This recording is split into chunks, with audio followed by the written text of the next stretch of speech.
So finally तुम्हारे JEE mains का result आ गया और पूरा यूट्यूब भर चुका होगा तुमको एक अलग टाइप का मोटिवेशन देने के लिए कि कोई बात नहीं, जो होता है अच्छे के लिए होता है। लोग तुमको अपनी फेलियर स्टोरी सुना रहे होंगे कि हाँ मेरे साथ भी ऐसे ही ख़राब हुआ था, life is brutal, competition is brutal, with time तुम्हारे अंदर आएगा एंड कॉन्ग्रेचुलेशन, तुमने लड़ना सीखा है, तुमने फेल होना सीखा है, अपने फेलियर से सीखो। कुछ लोग अपनी सक्सेस स्टोरी सुना रहे होंगे कि ये हमारे मेंटरशिप के स्टूडेंट है जिन्होंने बहुत अच्छा किया है, चलो इनके साथ बात करते हैं कि इनकी स्टोरी कैसी थी। और तुम बहुत हद तक रिलेट कर पा रहे होगे उन लोगों के साथ जो फेल हुए थे, तुम उनको अपना आइडियल मान रहे होगे और तुम एनवी कर रहे होगे उन लोगों के साथ जिन्होंने बहुत कम मेहनत करके जो प्रिविलेज थे और उनको मिल गया। आज के वीडियो में हम लोग कुछ अलग बात करते हैं। हो गया जो होना था, तुमको जो सुनना था तुमने सुन लिया, बट आज ना एक अलग पर्सपेक्टिव सुनते हैं। इमेजिन करो, आंख बंद करो और मैं जो तुमको बोल रहा हूँ उसको ध्यान से सुनो।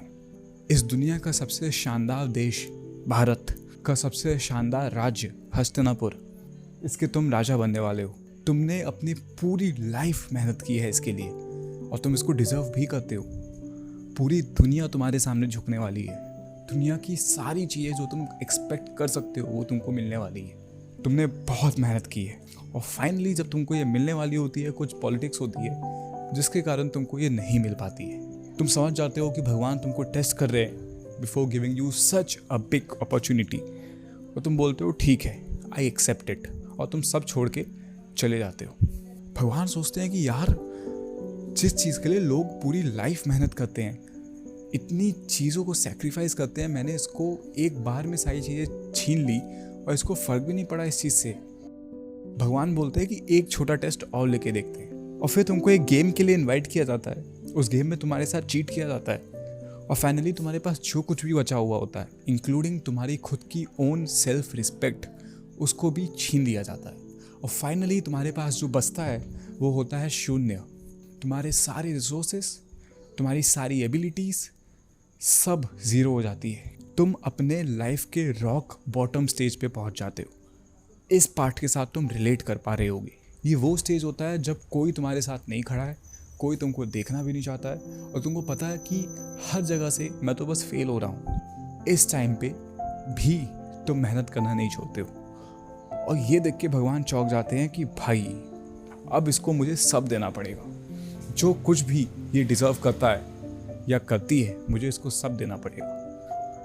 और उस टाइम पे फिर जब तुम्हारे पास लड़ने के लिए ताकत भी नहीं होती है ना, तब भगवान खुद आते हैं कि आओ लड़ो, मेरा आदेश है, और तुमको वो लड़वाते हैं और जिताते हैं और वो सब देते हैं जो तुम एक्सपेक्ट भी नहीं कर सकते हो।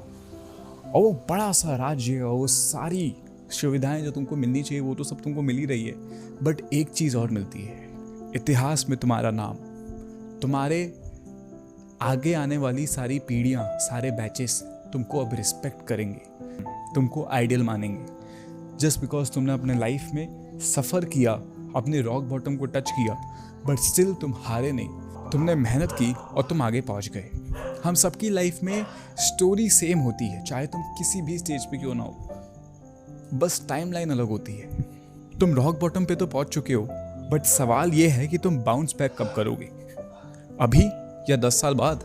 सो इसके पहले कि तुम इस वीडियो को छोड़ के जाओ, सिर्फ एक काम कर लो।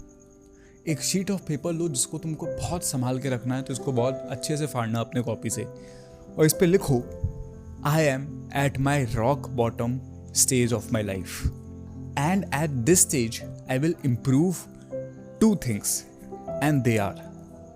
बस उन 2 चीज़ों के नाम लिख दो जो तुमको लगता है कि अभी तुमको आगे बढ़ने से रोक रहे हैं। तुम बस उन 2 चीज़ों को त्याग दो, उनके ऊपर सारी मेहनत लगा दो, बस इन 2 चीज़ों को छोड़ के अपने माइंड को मास्टर करने की। अगर तुम ये कर पाते हो ना, तो this is going to be the last rock bottom of your life. इसके आगे तुम जो देख रहे होगे, it will be pure success. Hare Krishna.